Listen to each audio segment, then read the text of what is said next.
السلام علیکم دوستو، میرا نام ہے محمد سعد اور آپ سب دیکھ رہے ہیں اردو علم یوٹیوب چینل۔ دوستو، آج کی اس ویڈیو میں ہم ایک مشہور پیغمبر حضرت داؤد علیہ السلام کے بارے میں بات کریں گے۔ تو چلتے ویڈیو کو شروع کرتے ہیں۔ حضرت داؤد علیہ السلام کو حکومت کیسے ملی؟ اس کے بارے میں مفسرین نے لکھا ہے کہ جب طالوت علیہ السلام جو کہ بنی اسرائیل کے ایک نیک شخص تھے، وہ جب بادشاہ بن گئے تو طالوت علیہ السلام نے بنی اسرائیل کو جہاد کے لیے تیار کیا اور ایک کافر بادشاہ جالوت سے جنگ کرنے کے لیے اپنی فوج کو لے کر میدان جنگ میں نکلے۔ جالوت بہت ہی قدآور اور نہایت ہی طاقتور بادشاہ تھا۔ وہ اپنے سر پر لوہے کی جو ٹوپی پہنتا تھا، اس کا وزن 300 رطل تھا۔ جب حضرت طالوت رحمۃ اللہ علیہ بنی کے اسرائیل کے لشکر کو لے کر ظالم بادشاہ جالوت سے مقابلہ کے لیے بیت المقدس سے روانہ ہوئے تو ان کے لشکر کی اس طرح آزمائش ہوئی۔ طالوت بولا، بے شک اللہ تمہیں ایک نہر سے آزمانے والا ہے، تو جو اس کا پانی پیے وہ میرا نہیں اور جو نہ پیے میرا ہے، مگر وہ جو ایک چلو پانی ہاتھ سے لے تفسیر خزائن میں ہے کہ سخت گرمی تھی، صرف 313 افراد نے صبر کیا اور صرف ایک چلو پانی پی لیا۔ الحمدللہ عز و جلال، وہ ایک چلو ان کے لیے اور ان کی جانوں کے لیے کافی ہو گیا، اور جنہوں نے بے صبری کی اور خوب پانی پیا تھا ان کے ہونٹ سیاہ ہو گئے، پیاس خوب بڑھ گئی اور ہمت ہار گئے۔ جالوت کے عظیم لشکر سے 313 مسلمانوں کا مقابلہ تھا جو اطاعت گزار تھے، ان کے حوصلے مضبوط تھے۔ ان کا نقشہ اسی آیت کریمہ میں اس طرح پیش کیا گیا ہے: ہم میں آج طاقت نہیں جالوت اور اس کے لشکروں کی، بولے وہ جنہیں اللہ سے ملنے کا یقین تھا کہ بارہا کم جماعت غالب آئی ہے زیادہ گروہ پر اللہ کے حکم سے، اور اللہ صابروں کے ساتھ ہے۔ جب دونوں فوجیں میدان جنگ میں لڑائی کے لیے صف آرائی کر چکیں تو حضرت طالوت نے اپنے لشکر میں یہ اعلان فرما دیا کہ جو شخص جالوت کو قتل کر دے گا، میں اپنی شہزادی کا نکاح اس کے ساتھ کر دوں گا اور اپنی آدھی سلطنت بھی اس کو عطا کر دوں گا۔ یہ فرمان شاہی سن کر حضرت داؤد علیہ السلام آگے بڑھے، اور جو ابھی بہت ہی کم سن تھے اور بیماری سے چہرہ زرد ہو رہا تھا اور غربت و مفلسی کا یہ عالم تھا کہ بکریاں چرا کر اس کی اجرت سے گزر بسر کرتے تھے۔ روایت ہے کہ جب حضرت داؤد علیہ السلام گھر سے جہاد کے لیے روانہ ہوئے تو راستہ میں ایک پتھر یہ بولا کہ اے حضرت داؤد، مجھے اٹھا لیجئے کیونکہ میں حضرت موسیٰ علیہ السلام کا پتر ہوں۔ پھر دوسرے پتھر نے آپ کو پکارا کہ اے حضرت داؤد، مجھے اٹھا لیجئے کیونکہ میں حضرت ہارون علیہ السلام کا پتر ہوں۔ پھر ایک تیسرے پتھر نے آپ کو پکارا، عرض کیا کہ اے حضرت داؤد علیہ السلام، مجھے اٹھا لیجئے کیونکہ میں جالوت کا قاتل ہوں۔ آپ علیہ السلام نے ان تینوں پتھروں کو اٹھا کر اپنے جھولے میں رکھ لیا۔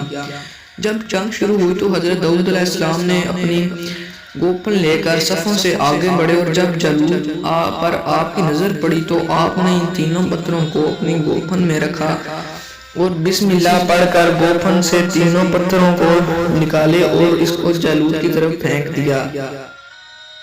یہ تینوں پتھر جا کر جالوت کی ناک اور کھوپڑی پر لگے اور اس کے بھیجے کو پاش پاش کر کے سر کے پیچھے سے نکل کر 30 جالوتیوں کو لگے اور سب کے سب مقتول ہو کر گر پڑے۔ پھر حضرت داؤد علیہ السلام نے جالوت کی لاش کو گھسیٹتے ہوئے لا کر اپنے بادشاہ حضرت طالوت رحمۃ اللہ علیہ کے قدموں میں ڈال دیا۔ اس پر حضرت طالوت بہت ہی زیادہ حیران ہو گئے اور انہوں نے اپنا وعدہ جو کیا ہوا تھا اس کا خیال آ گیا۔ اب اس کے بعد انہوں نے جب اپنے عظیم فتح کا اعلان کر دیا تو ان کے اعلان کے مطابق حضرت طالوت نے حضرت داؤد علیہ السلام کے ساتھ اپنی لڑکی کا نکاح بھی کر دیا اور اپنی آدھی سلطنت کا ان کو سلطان بنا دیا۔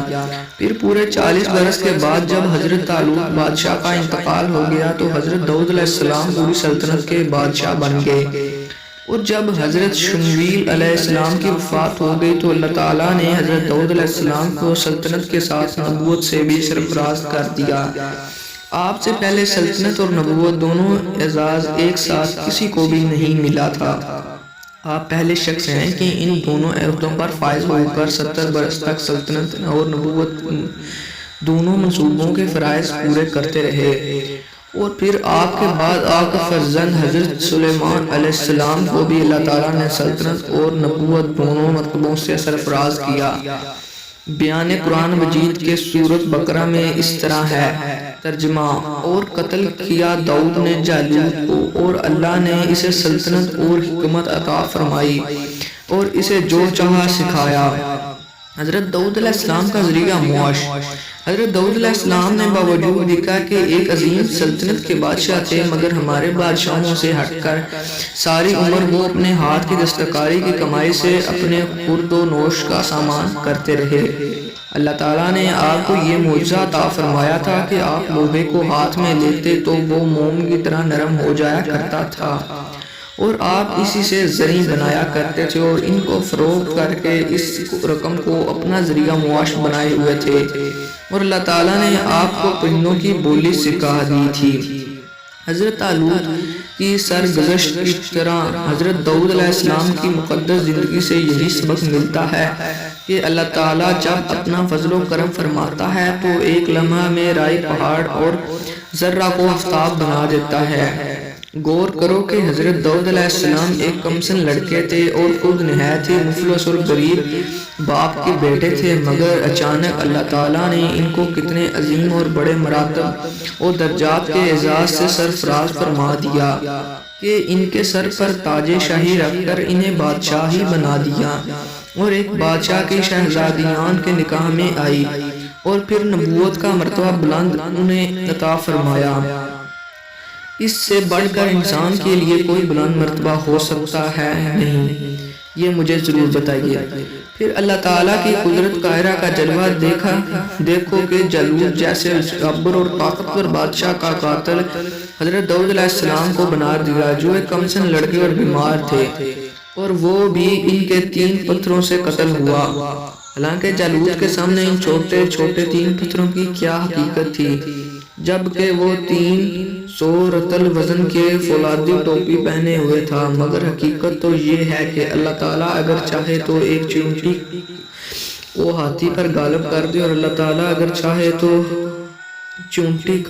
ہاتھی چونٹی کا کچھ بھی نہیں بگاڑ سکے گا۔ طالوت ڈگڑی یعنی چمڑا پکانے کا پیشہ کرتے تھے یا بکریاں چرایا کرتے تھے، اور حضرت داؤد علیہ السلام بھی پہلے بکریاں چرایا کرتے تھے، اور پھر جب اللہ تعالیٰ نے ان کو بادشاہ بنا دیا اور نبوت کے شرف سے بھی سرفراز فرما دیا تو انہوں نے اپنا ذریعہ معاش زرعی بنانے کو پیشے کو بنا لیا۔ اس سے معلوم ہوا کہ رزق حلال طلب کرنے کے لیے کوئی پیشہ اختیار کرنا، خواہ وہ دبکری ہو یا چرواہی ہو یا لوہاری یا کپڑا بننا وغیرہ ہو، الغرض کوئی پیشہ ہرگز نہ ذلیل ہے، نہ ان پیشوں کے ذریعے روزی حاصل کرنے والوں کے لیے کوئی ذلت ہے۔ جو لوگ بینکروں اور دوسرے پیشہ وروں کو محض ان کا پیشہ دنیا پر ذلیل و حقیر سمجھتے ہیں، وہ انتہائی جہالت و گمراہی کے گڑھے میں گرے ہوئے ہیں۔ رزق حلال طلب کرنے کے لیے کوئی جائز پیشہ اختیار کرنا یہ انبیاء، مرسلین اور صالحین کا مقدس طریقہ ہے، لہٰذا ہرگز پیشہ ور مسلمان کو حقیر و ذلیل شمار نہیں کرنا چاہیے، بلکہ حقیقت تو یہ ہے کہ پیشہ ور مسلمان ان لوگوں سے ہزاروں درجہ بہتر ہے جو سرکاری نوکریاں اور رشتوں اور دھوکہ دہی کے ذریعے رقمیں حاصل کر کے اپنا پیٹ پالتے ہیں اور اپنے شریف ہونے کا دعویٰ بھی کرتے ہیں۔ حالانکہ شرفاء اس سے زیادہ ذلیل کون ہوگا جس کی کمائی حلال نہ ہو۔ تو چلتے ہیں۔ امید کرتا ہوں کہ آپ کو آج کی ویڈیو اچھی لگی ہوگی۔ اگر ویڈیو میں کوئی غلطی رہ گئی ہے تو معاف کیجیے گا۔ ہم بہت ہی جلد اگلی ویڈیو لے کے آئیں گے، تب تک اپنا خیال رکھیے گا۔ اللہ حافظ۔